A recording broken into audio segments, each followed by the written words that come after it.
Welcome to the latest episode of 5 on the Floor on the 5 Reasons Sports Network. Thanks for joining us on your favorite podcast app, on Apple Podcasts, on Android, Spotify, or the 5 Reasons YouTube channel. Also, make sure you subscribe to Off the Floor. You should have been there today. You can still get on there. 10 different channels, including our draft channel, our transaction channel, stage shows, host updates, and more. The stuff that you can't get on Twitter. Plus, we take everything good from Twitter and we put it over there anyway. $2.99 per month. Link right there in the description, and you can bypass the Apple upcharge. Also, check out our fantasy sponsor. That's Prize Picks. Use the code 5 FIVE. Put down $5. You get $50 to play right away. Prize Picks legal in the state of Florida. And again, you can play up to 6 players together and across the sports spectrum. So also NHL, you want to play Panthers, MLS, want to play Messi, you can do it there. Go to prizepicks.com. Use the code 5. And now, today's episode.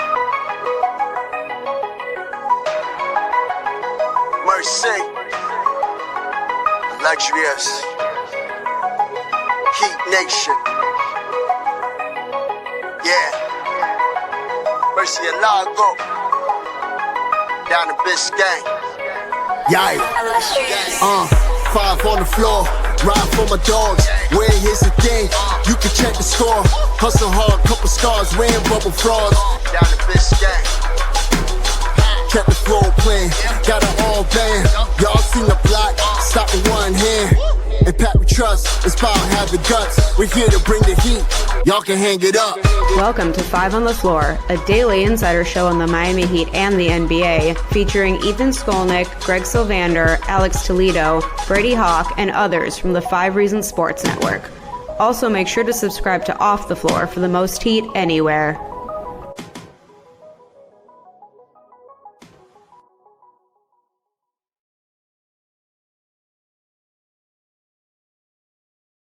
All right, welcome back to 5 on the Floor. Here's today's floor plan. I'm Ethan Skolnick. You can follow me at Ethan J. Skolnick at 5 Reasons Sports.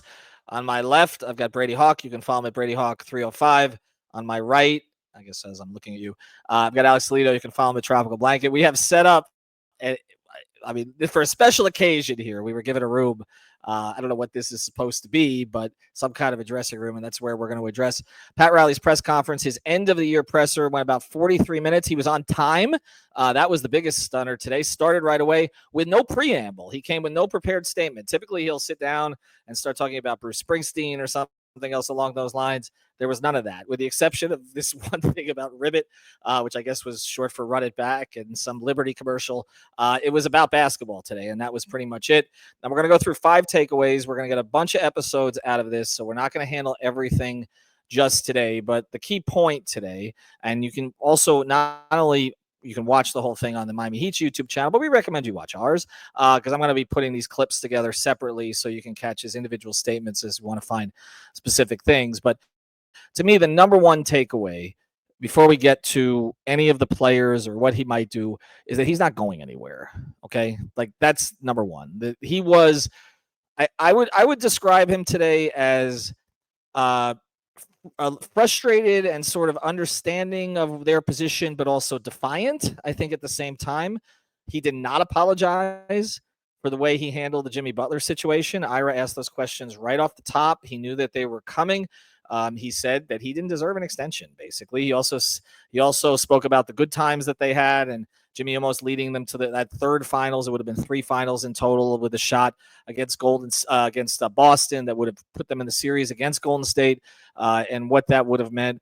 Spoke about the good times that they had and everything, that they were both alphas as personalities and that they clashed. But again, did not apologize for the decision in any way. So fans that were looking for that, and I know they wanted a pound of flesh in that regard, he did not give it to you. Okay, that's one thing. He also did not apologize, guys, for Heat culture, so to speak, for the way that they do things. When he was asked about the perception from others, which I think he's talking about these podcasters, not us necessarily. I'm not sure he's a huge fan of ours, but I'm talking about for the other podcasters, the Jeff Teagues of the world, those kind of podcasters that are out there. He basically said they don't know how we do things inside this building. So he's not going to change in that regard. And I've said repeatedly that they have changed a little bit over time. He spoke about this being a collaborative, okay, which is something that we've talked about here on the podcast. He doesn't make the final decisions on everything like he used to. And again, there's a lot of people involved in it. He spoke about those people, whether it was Adam or Spo or Andy or the Arisons, which again, we've talked about here on the podcast. But overall, and I'll go to Alex on this first, overall, like this was Pat Riley being Pat Riley today. He's not going to back off, and we'll get into the personnel stuff. But he's not going to back off. He believes in how they do things, and he said this. He had the one number he came with today was 13. Right? Was it 13? Yes, 13 times he's refreshed this thing, or he's refreshed total over the course of his career. I think that's more what he meant. Like to come in with that, and we know that they go through these builds, and there are different stages to the builds. He even mentioned his book.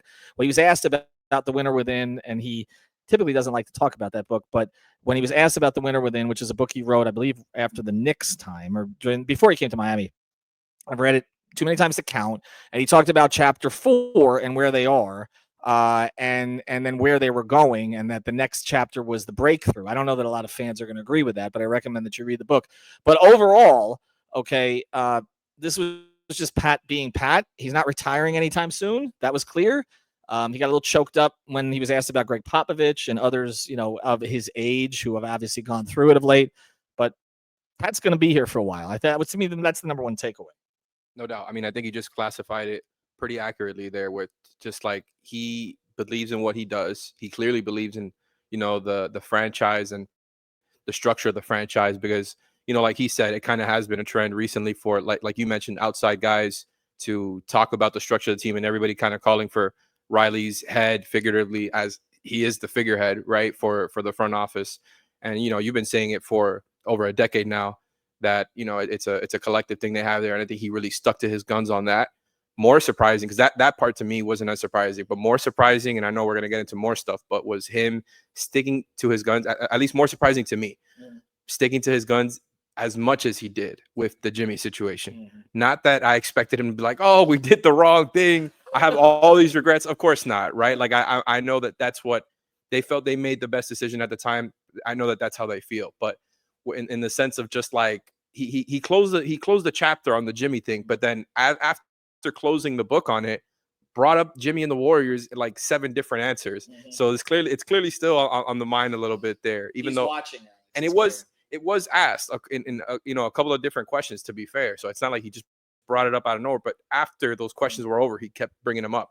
So I do think it's like he attempted to close the chapter, but then kept bringing up like how good that situation is with their 3 aging stars, which I thought, kind of struck me as a backhanded compliment a little bit. I understood what he was trying to say, like that they've got their timeline figured out, but the Jimmy era in Miami is over. He put an end to it. He said he doesn't have any regrets with the contract extension situation and all the stuff he said last year. He kind of reiterated it when it comes to like just telling guys to keep their mouth shut. He said like another form of that once again. So 100% he's sticking to his guns, and he is standing on what he said 100%.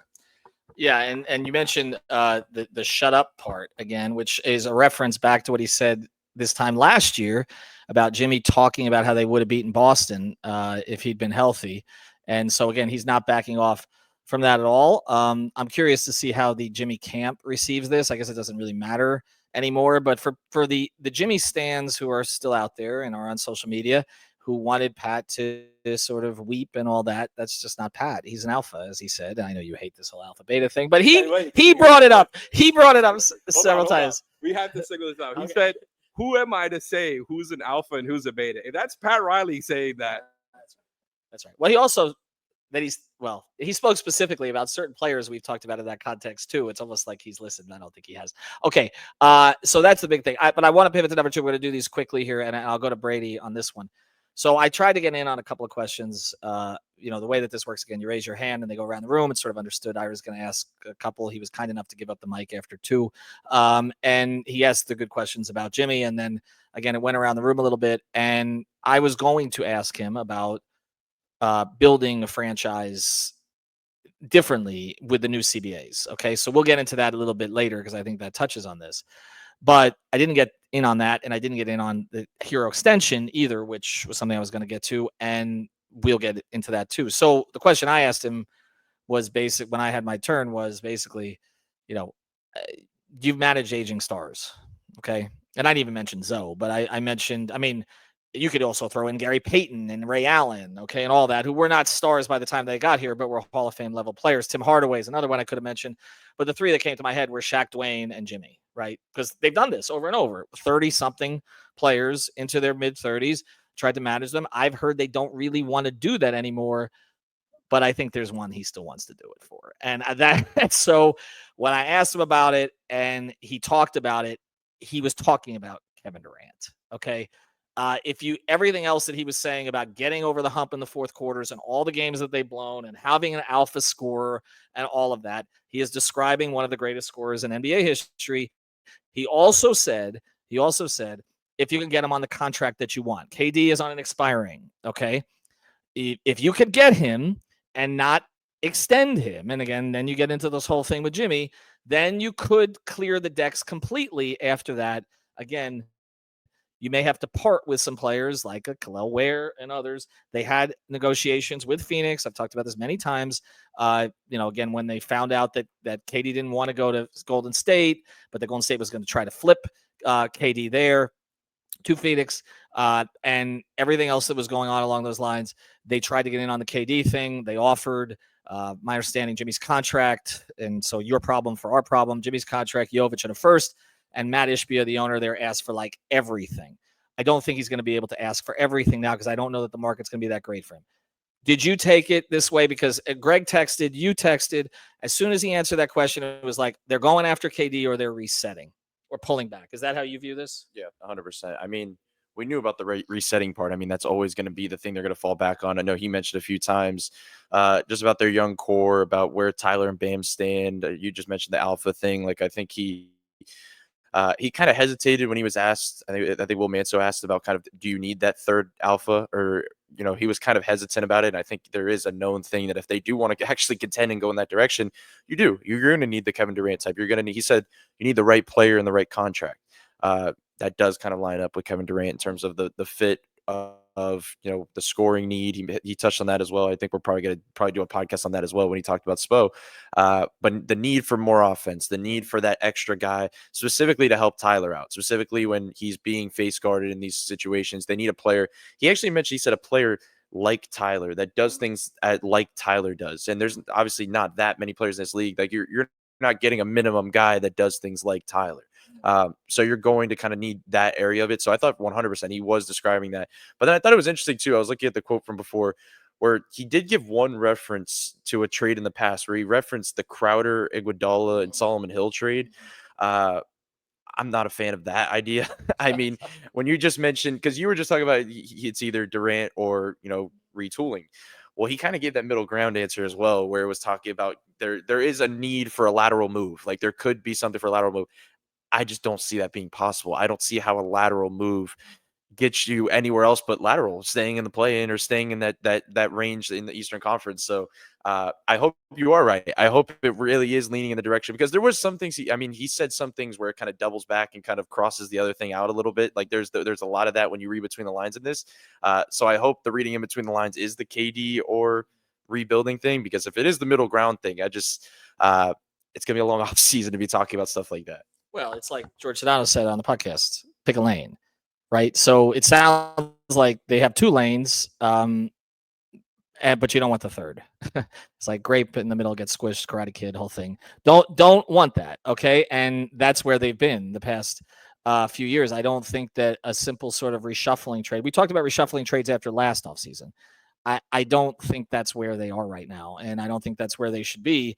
They're going to make a push for KD. It's obvious. I think then beyond that, it's sort of, okay, do you reshuffle some of the young pieces, maybe get different young pieces to build maybe on certain timelines? But the idea, again, of just tweaking and fixing this is just, it's not going to happen. I don't think he's irrational enough to believe that, honestly. I really don't. It's just that you don't really know what's going to be out there. I mean, and he talked about that.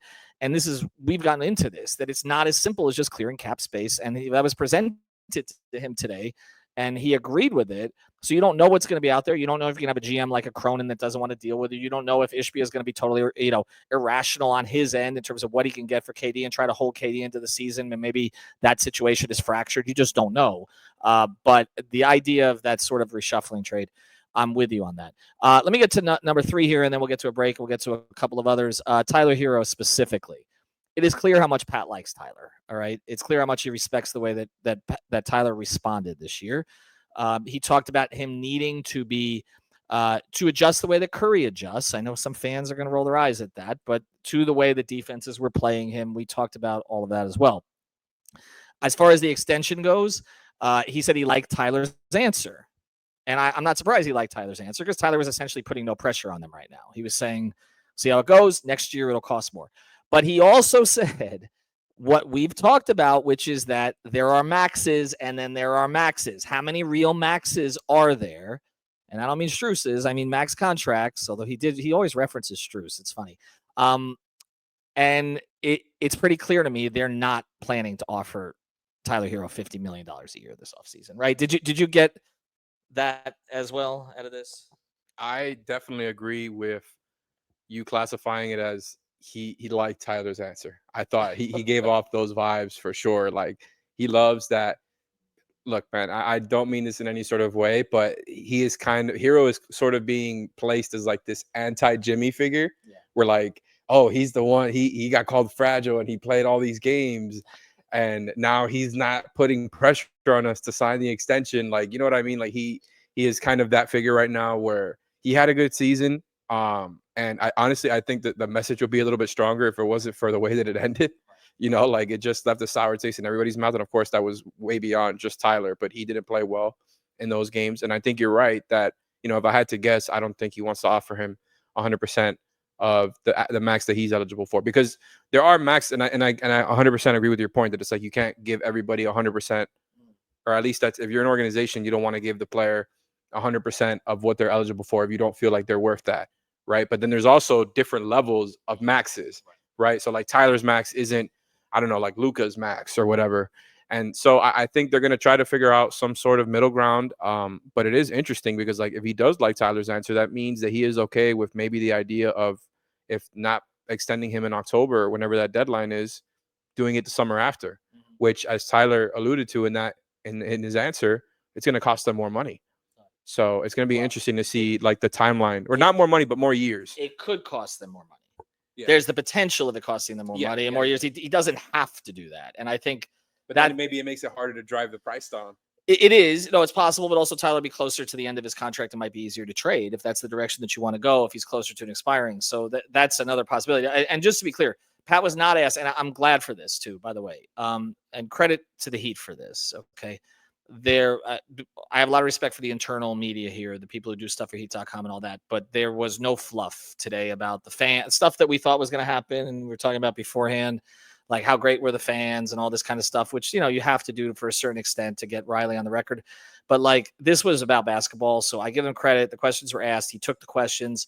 He didn't duck anything. That's how this should have gone today. I know some people won't be happy that feet were not stomped, but I think you got your answers, right? You got your answers on direction, him being unapologetic, and then you can kind of figure out what direction you want to go. So he was not asked about the lessers on this roster today. He was not asked about Andrew Wiggins specifically. He was not asked about Davion Mitchell and re-signing him. He was not asked, and I don't mean to disparage any of these players, but right now this is about like, what are you doing on the big picture here? Okay. And so he's not asked about the last year of Duncan's contract or any of that. You know, we'll just have to sort of speculate, get our own answers, do the digging behind the scenes to figure out with what they're doing with an overall framework, an overall plan, what they plan to do with some of these guys. All right, on the other side of this, I want to get to a couple more things that he touched on today, including one thing I was surprised he talked about, honestly.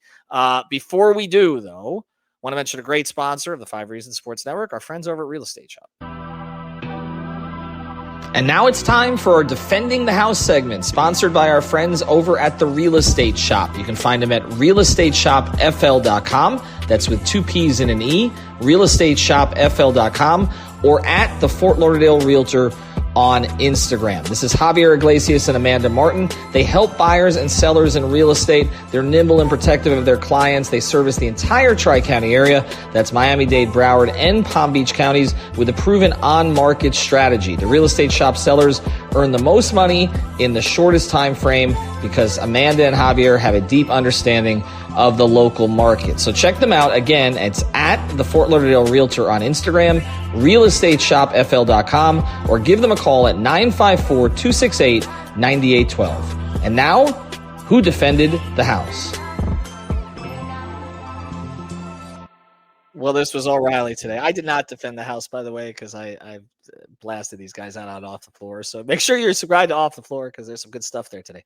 Wow, who knew that you were gonna throw you guys under the bus? Pat did. I always do. But here's the thing, as I used to say on a radio station that no longer exists.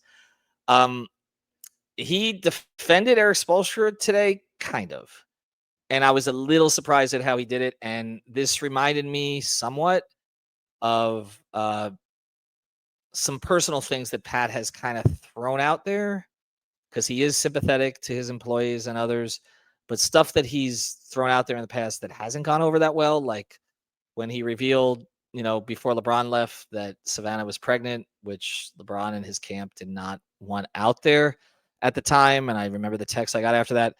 I was a little surprised today that, because we've avoided it on the podcast, that Pat talked about Spo, the personal issues that Spo has had to deal with for the past couple of years. I'll just say I was surprised that he put that out there, because Spo has never made excuses about that. I mean, those who know the situation, but that stunned me a little bit that he put that out there. I'll just say that. But just generally, okay, he talked about how Spo needs a mental break. He was asked a little bit later in a question related to sort of Popovich and what just happened with Mitch Johnson getting promoted as head coach and Pop going to the front office and everything.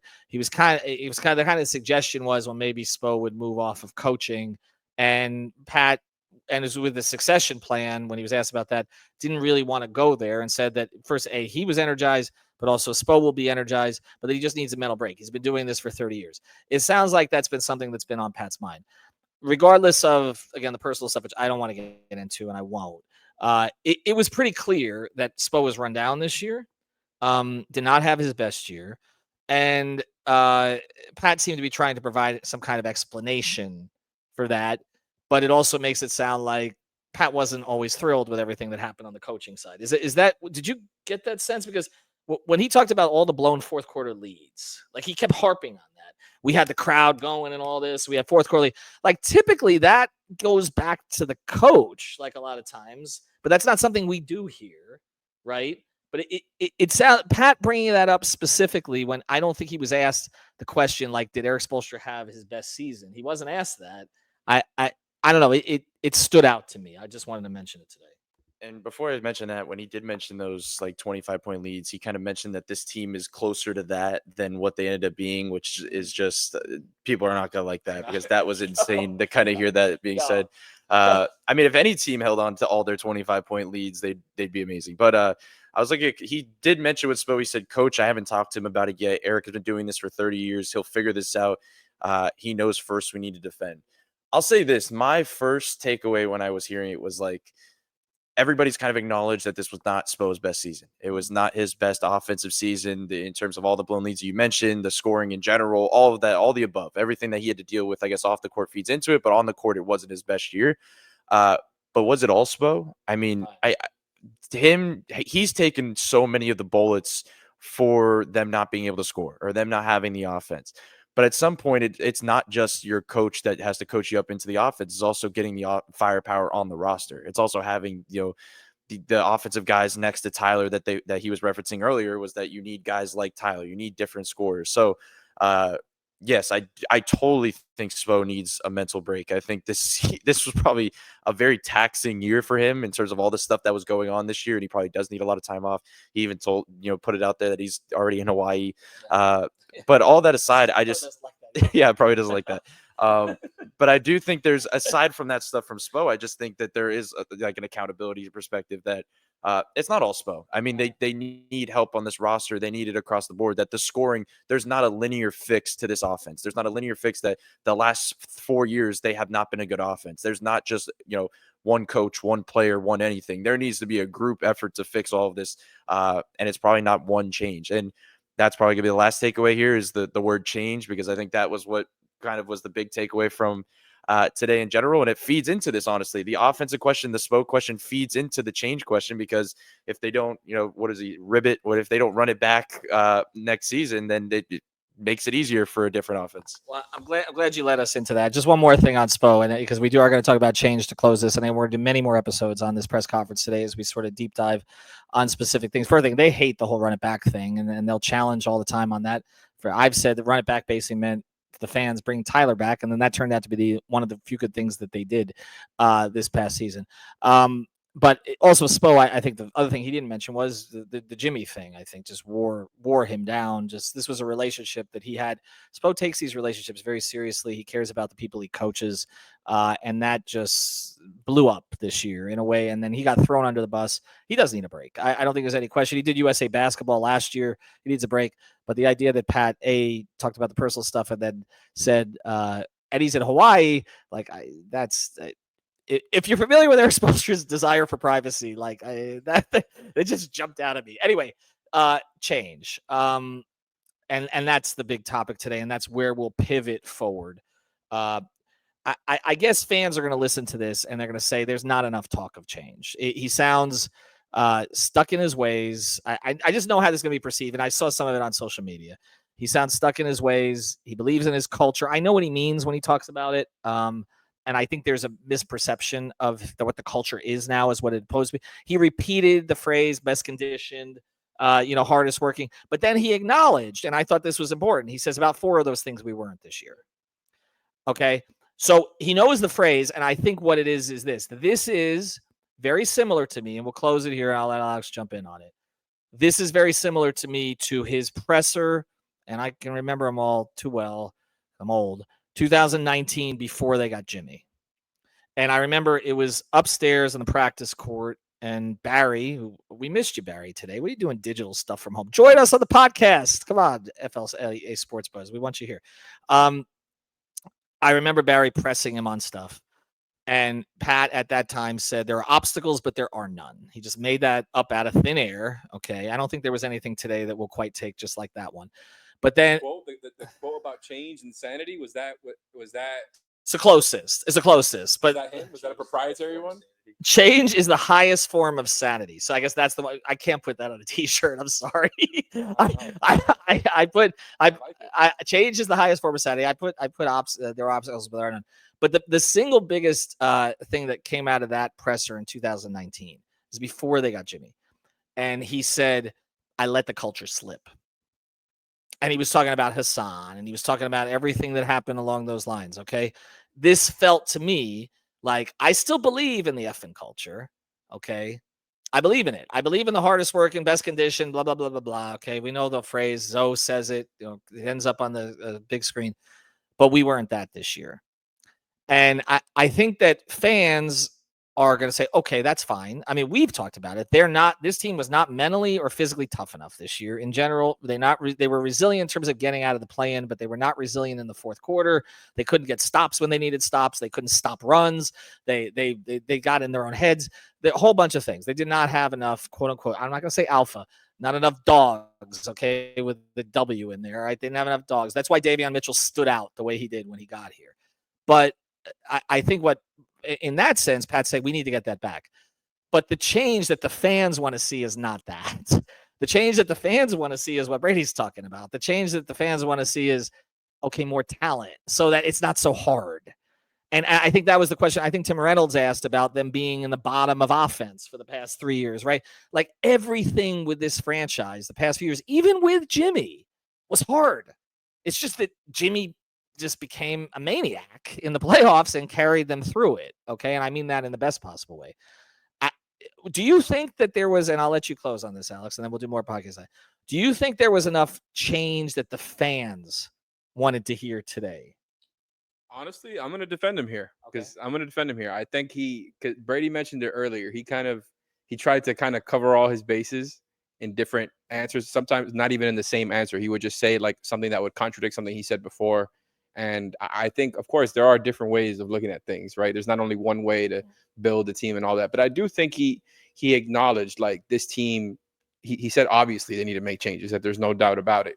He mentioned, that great quote that I do think we should put on the T-shirt as far as, change and sanity and all that. I think like he was alluding to changes needing to be made. I think, like you mentioned before, all the blown leads right? And him mentioning that, and then him kind of saying, even though, we aren't who we showed like in games 3 and 4, they were a team that blew all those leads, all those double-digit leads or whatever. And so I think like he realizes that it's just not enough, and I think they're just in a different situation than, during the Jimmy seasons when, people were, had a lot of the same concerns where it's like getting the talent and always wanting that to be the conversation, whereas like you already had kind of a blueprint in place for how to be successful without that being a necessity. Whereas now you can't really sit here and lie to the fans and tell people that, we're right there, we're just a lateral move away. That's not really how I took that one answer. I do think he alluded to needing the offense, alluded to the aging talent, and 100% agree that it seemed like he was talking about KD, and I'm sure he would be in on Giannis if he became available this summer.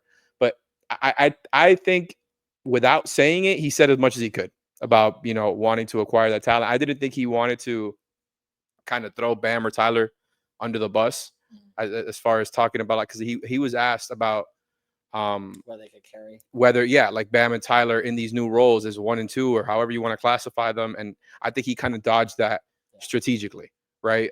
Just to not make it seem I don't think he wanted to put, oh well, Tyler is this and he can't be that, and Bam is this and he's this or that. Like, he kind of got away from it, and I think just acknowledged that they needed to make changes overall. And now it kind of just seems like, and our guy Leif said this in the chat, that like they're gonna go for these star names who we already know Durant has mutual interest, and we'll see what happens if Giannis asks out. Probably not. And then if that doesn't work out, they'll probably try to duck out of the first apron, and have a lean year, as Leif puts it. But those are just kind of the vibes that I got from what he was saying there. Well, what they're not going to do is punt, right? I know our guy Brian Fonseca did 2 episodes on that, but it doesn't sound like that's where they're going. He acknowledged for the first time ever, too, that they tanked. I've never heard him admit that before. No, well, he kind of. He said they retooled in the Wade years, like after the championship, but he acknowledged 2007, 2008. He did acknowledge, and I know they didn't go into that season. Right, the one where they refused to lose the last game of the season, so they slipped from 4 to 5 because they lost in Toronto in the last game of the year in Toronto. So Toronto ended up getting the 4th spot. It's the closest I've ever heard him to doing that. 2008. But here's the thing: they tanked in 2008, and then they got screwed anyway because they didn't get Rose, which was the whole point of that. Was to get Rose. Of course, if they had taken Westbrook, who knows what would have happened, or maybe even Kevin Love to pair with Dwayne, but it is what it is.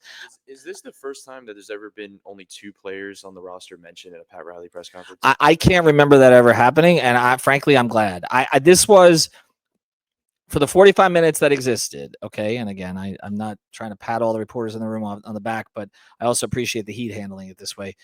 This was a meat and potatoes press conference. Like, there was no fluff. There was no, now, the fluff may perceive it came from him, okay, that he wasn't, but he can't talk about specific players on other teams. So even he basically told me, well, he did. That was interesting.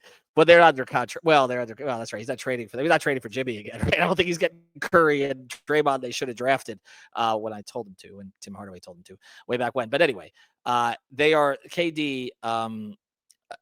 He said KD to my question without saying KD, and but as far as the others, the fans, I don't think the fans care about the 7th guy on the roster right now. You didn't hear a third. Like, you didn't. Not even Wiggins. Not even Wiggins. Like, he didn't go out and even tout what they got in that trade. He basically said we did the best we could under the circumstances, and we were basically dealing with one team, which was Phoenix. Okay, they tried to deal with Memphis. They tried to deal with others. Jimmy's people torched all that. And then he ended up going to a place that was really Jimmy's second choice. And honestly, Jimmy was Golden State's second choice. And that's the way it ended up working out. But as we said way back when, that probably was where he was going to end up anyway. So anyway, a lot of stuff that we got into here. We will do more podcasts on this. I want to let others from the network weigh in too. I'll probably do an episode with Greg and others. Thanks to our sponsors, Real Estate Shop, FL.com. Sounds like some Heat players maybe should reach out to them. And also Prize Picks. Use the code FIVE. If you played Bruce Springsteen lyrics mentioned under half a time, you won today. There was no Bruce. It's the first time ever, I think. Have a good one. Thank you for listening to the 5 on the Floor on the 5 Reasons Sports Network.